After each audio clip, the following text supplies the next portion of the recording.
People come into court every day thinking they are bringing me a parking ticket, a landlord dispute, a broken promise, or some petty excuse for bad behavior. Most of the time, they are wrong. They are not bringing me paper. They are bringing me judgment, responsibility, and the consequences of choices they made when nobody was looking. I have said for years that common sense is not so common, and every day in a courtroom proves that point. But every now and then, a case comes in that is not about irresponsibility, greed, laziness, or gamesmanship. Every now and then, someone stands in front of me carrying a kind of pain that no law book can measure and no schedule can accommodate. When that happens, the job is not to perform cruelty in the name of order. The job is to tell the truth, apply the law with intelligence, and remember that justice without humanity is just bureaucracy wearing a robe. That is exactly what happened on a cold morning when a woman walked into court with a parking citation in her hand and grief written all over her face. Before she said a word, I knew this was not the usual story. Courtrooms have a rhythm. You can tell when someone is angry, manipulative, frightened, rehearsed, or simply hoping to talk their way out of a mess they created all by themselves.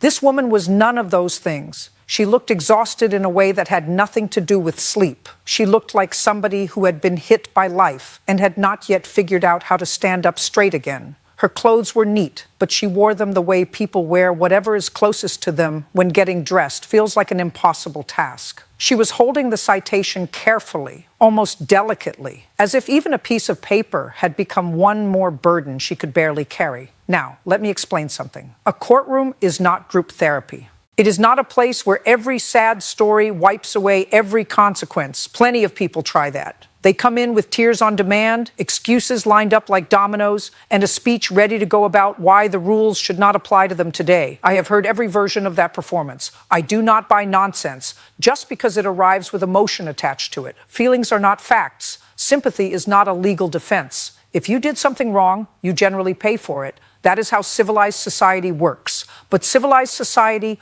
also requires judgment. It requires the ability to distinguish between a person gaming the system and a person crushed under circumstances no decent human being would ever choose. Her case was called. She walked forward slowly, and when I looked at her properly, I saw the unmistakable signs of fresh grief. The swollen eyes, the pale face, the slightly delayed responses, as though every word had to travel through fog before it could leave her mouth. I asked for her name, confirmed the citation, and then asked the first important question, what happened? Not, why should I dismiss this? Not, are you guilty or not guilty? I wanted context. The law lives in facts, and facts begin with what happened. She took a breath and told me that the day before the citation, she had buried her husband. They had been married for more than 3 decades. He had been sick for months. Cancer. Fast, cruel, and final. Anyone who has lived long enough knows exactly what that does to a family. It does not simply take a life. It empties rooms, changes language, and rearranges the future in one ugly blow. She explained that the funeral had taken place the previous afternoon. Relatives came, children came, neighbors came, casseroles came, condolences came, and then, as they always do, people left. That is the part nobody talks about. The service ends, the chairs fold up, the flowers droop, and everyone goes back to their own homes, while the person closest to the loss remains behind to face the silence. She said that after everyone left, she tried to sit in the house, but every object in it had become unbearable. His glasses, his robe, his side of the bed, his coffee mug, little things, the sort of little things that become enormous when someone is gone. So in the middle of the night, unable to sleep and unable to breathe in a home that no longer felt like home, she got in her car and drove.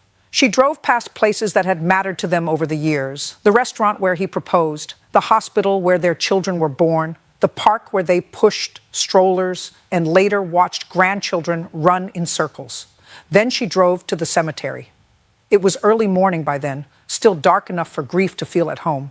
She parked near the gate because that was as close as she could get.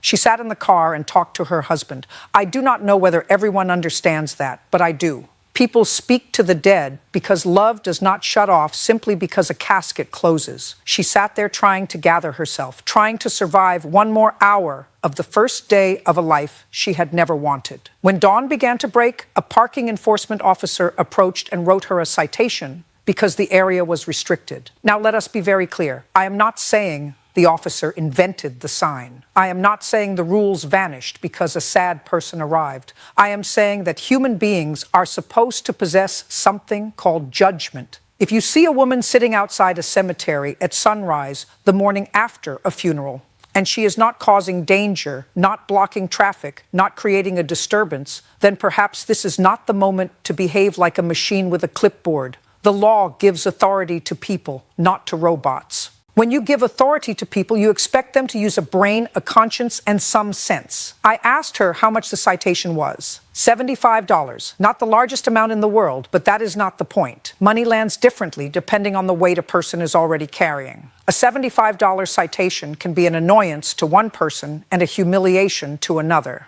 In her case, it landed on top of funeral expenses, medical bills, paperwork, exhaustion, and a fresh hole in the center of her life. She was not standing there because she wanted a favor. She was standing there because the system had demanded that a grieving widow show up in court to explain why she had sat outside her husband's grave in the early hours of the morning. That, to me, is where courts earn their legitimacy or lose it.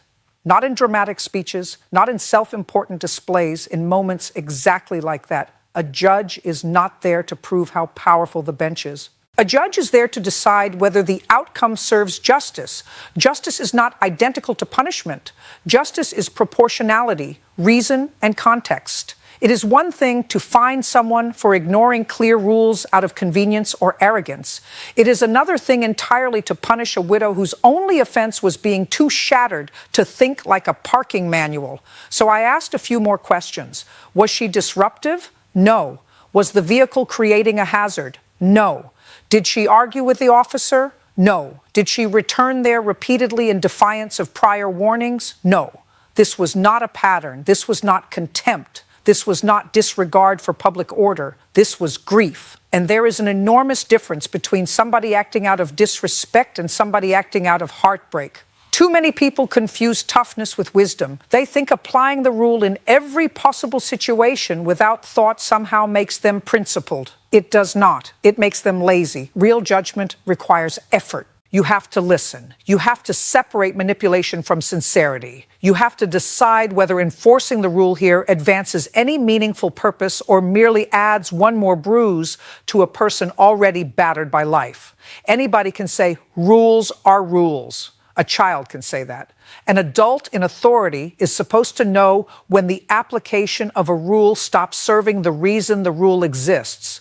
The purpose of parking enforcement is public order and safety. It is not to punish mourners for falling apart quietly in their cars. If the legal system cannot distinguish between those two things, then the system becomes ridiculous.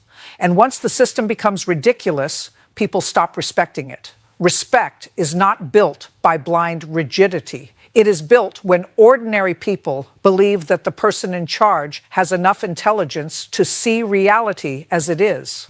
I looked at her and told her exactly that. I said, you were not out joyriding. You were not shopping. You were not trying to avoid paying for a proper parking space. You were sitting outside a cemetery after burying your husband. That is not criminal thinking. That is grief. You could see the relief in her face even before I finished speaking, because somebody in authority was finally describing the truth instead of hiding behind procedure. Then I dismissed the citation completely. Not reduced, not postponed, not converted into some ridiculous payment plan that would require her to mail in checks while trying to figure out her husband's pension and death certificates. Dismissed. Gone. Because the only sensible outcome was to remove one unnecessary burden from somebody carrying far too many already. What happened next is the part people remember because it was emotional, but emotion was not the reason for the decision. The reason was judgment. The emotion came because she had walked into court expecting another cold official response from a world that had already taken too much from her. Instead, she got common sense. She got recognition. She got told in plain language that what she had done was human, understandable, and undeserving of punishment. She started crying, not theatrically, not to win anything, but the way people cry when they have been bracing for a blow